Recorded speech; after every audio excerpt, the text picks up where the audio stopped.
अस्सलामुअलैकुम मेरे भाइयों, आओ ज़्यादा कुछ मार्केट की अपडेट्स और मार्केट को एनालाइज करने की कोशिश करते हैं रियलिस्टिकली।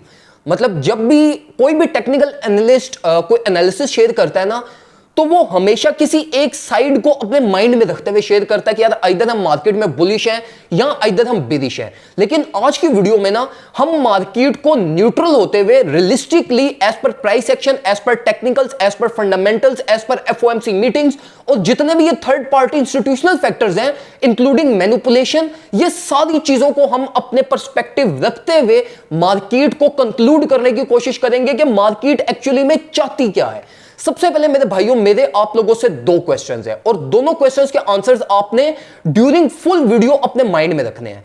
पहली चीज मेरे भाइयों मुझे यह बताओ कि क्या हमारे जो मार्केट के वर्स्ट केस पॉसिबल सिनेरियोस थे इंक्लूडिंग 10,000, 12, 13, 14, 9, 8, 7 जो भी वर्स्ट केस पॉसिबल सिनेरियोस थे, क्या वो सारे एलिमिनेट हो चुके हैं? और दूसरा क्वेश्चन मेरा आपसे यह है कि अगर ये सारे worst case possible scenarios eliminate हो चुके हैं तो आइदर ये एक बिगिनिंग है न्यू बुल रन की। अब ये दोनों आंसर्स ना आपने अपने माइंड में रखने हैं, ठीक है? और अब मेरे भाइयों एक पहली चीज आपने ये समझनी है एज पर प्राइस एक्शन कि देखो ये जो $28,000 से लेके $34,000 तक का जो प्राइस रेंज है ना, ये है इंस्टीट्यूशंस की एवरेज बाइंग प्राइस। अब ये इंपॉर्टेंट क्यों है हमारे पास? ये इंपॉर्टेंट इसलिए है कि देखो जब ये प्राइस टैग्स हिट होंगे ना तो ये इंस्टीट्यूशंस डिसाइड करेंगे कि आइदर हमें मार्केट में रहना चाहिए, अगर हमें रहना चाहिए तो कितना हमारे पास हमें इस होल्डिंग का रिटर्न मिलेगा, और अगर हम यहां पर अपनी ब्रेक इवन पे सेल ऑफ करते हैं और हमें लोअर एंट्रीज एक्वायर करनी पड़ती हैं तो फिर हमें क्या एक वो सारी मेथोडोलॉजी और वो सारी प्लानिंग वो ये इस प्राइस रेंज में होगी इंस्टीट्यूशंस की। तो ये एक बहुत इंपॉर्टेंट बैरियर है। ठीक हो गया, ये चीज आपको समझ आ गई। अब मेरे भाइयों एक चीज समझने की कोशिश करना और वो ये है कि देखो इंस्टीट्यूशंस तो स्टक थे, एवरेज बाइंग प्राइस थी 28,000 से लेकर 30,000 तक।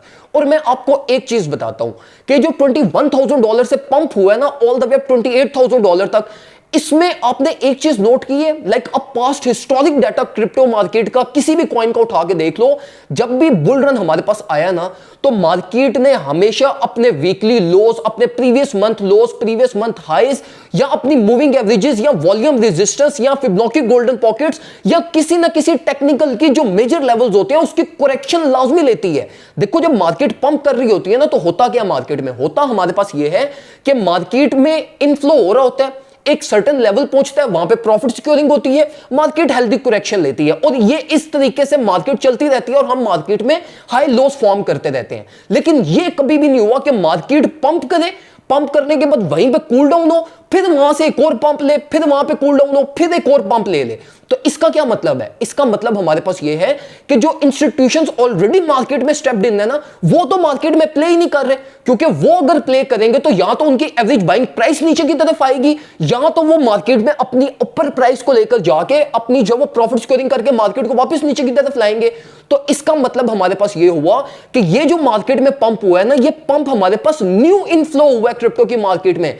अगर अब मार्केट का मार्केट कैप उठाकर अगर आप देख लो तो वो भी हमारे पास इंक्रीज हुआ है और हमें यह भी पता चला है भाई कि ऑन चेन एनालिसिस अगर आप करो, वॉलेट्स की ट्रैक्शन अगर आप करो, तो जितने भी वॉलेट्स जो इंस्टीट्यूशंस जो बड़े वेल्स के वॉलेट्स हैं उनमें तो पास्ट 20 to 25 मतलब पूरे 30 दिनों में कोई मूवमेंट हुई नहीं है, ना उन्होंने एक्युमुलेट की है, ना उन्होंने सेल ऑफ की है, ना उनके अंदर कोई यूएसडीटी की मिंटिंग हुई है, ना कोई ट्रांजैक्शन हुई है। तो हमारे पास ये कहां से आया सादा बैलेंस? तो ये हमें ये बताता है भाई कि जो मार्केट में फिजिकल फाइनेंशियल सिस्टम के अंदर जो ड्रॉबैक्स और जो लूप्स हमारे पास चल रहे हैं ना, जिसमें हमारे पास बैंक कोलैप्स हो रहे हैं पूरे और 3-4 बैंक्स की और रिपोर्ट्स आ चुकी हैं, तो ये हमें ये बता रहा है कि भाई जो मार्केट में फिजिकल फाइनेंशियल सिस्टम के अंदर जो फियर है ये वहां से इनफ्लो हमारे पास हो रहा है। और ये जो मार्केट ने पंप लिया हमारे पास, ये सारा pump on the basis of new inflow money है। और ये जो मार्केट हम देखते हैं ना कूल डाउन हो जाती है, वो कूल डाउन किस वजह से होती है? वो इस वजह से होती है क्योंकि हम ट्रेडर्स का इतना बड़ा बैलेंस नहीं होता।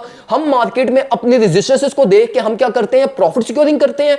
मार्केट हम देखते हैं भाई यहीं पे कंसोलिडेट कर रही है, हम दोबारा फोमो के शिकार में आके क्या करते हैं? मार्केट के अंदर दोबारा इन्वेस्ट कर देते हैं। तो हमें दो चीजें बिल्कुल क्लियर होगी मेरे भाइयों, वो ये कि यहां पर ना तो कोई बड़ा इंस्टीट्यूशन जो ऑलरेडी क्रिप्टो की मार्केट में था वो प्ले कर रहा है, ना ये कोई बड़ा ट्रेडर या कोई बड़ी वेल की हमारे पास मैनिपुलेशन है। ये कंप्लीटली ऑर्गेनिक और विदाउट मैनिपुलेटिव हमारे पास पंप था ऑल द वे डाउन $21,000 से $28,000 तक। अब यहां पर ना जो चीज हमने समझनी है वो ये है कि देखो अब बीटीसी करेक्शन ले ही नहीं रहा, मतलब ऑल्ट कॉइन्स करेक्शन ले रहे हैं, बिटकॉइन स्टेबल हो जाता है, वहीं पे कंसोलिडेट करना स्टार्ट कर देता है और कोई करेक्शन नहीं लेता। अब ये वाले जो सिनेरियोज होते हैं ना, यहां पर मार्केट का रिस्क बहुत ज्यादा इन्वॉल्व हो जाता है। अब हमने देखा कि भाई $28,000 पे हमारी ट्रेंड रेजिस्टेंस थी, बिटकॉइन ने उसको भी ओवरटेक कर लिया। फिबोनाची गोल्डन पॉकेट्स थी, बिटकॉइन ने उसको भी ओवरटेक कर लिया। हमारे पास जितने भी वॉल्यूम रेजिस्टेंसेस थी, बिटकॉइन ने उसको भी ओवरटेक कर लिया। और इस टाइम पे अपनी डेली क्लोजिंग उसने अपनी ये सारी रेजिस्टेंसेस से ऊपर की तरफ कर दी है। और अगर हम जब वो एफओएमसी मीटिंग के रिजल्ट्स को देखें तो वो भी हमारे पास आइदर न्यूट्रल आएगा या हमारे पास 0.25 बीपीएस आएगा। तो ये तो सिनेरियोस बिटकॉइन के लिए हैं ही परफेक्ट। तो हमें ये तो सारी चीजें ये इंडिकेट कर रही है ना कि बिटकॉइन पंप करेगा। लेकिन मेरे भाइयों, मैं आपको एक चीज गाइड करता हूं और वो ये है कि ना हमारे पास जो हमारे वर्स्ट केस पॉसिबल सिनेरियोस थे वो एलिमिनेट हुए हैं। सिर्फ हुआ हमारे पास ये है कि अगर मार्केट में पहले हमारा टारगेट था $16,000, तो वो थोड़ा सा ऊपर आ गया ऑल द वे 19, 20, 21। ये अब वर्स्ट केस पॉसिबल सिनेरियोस हमारे बन गए हैं।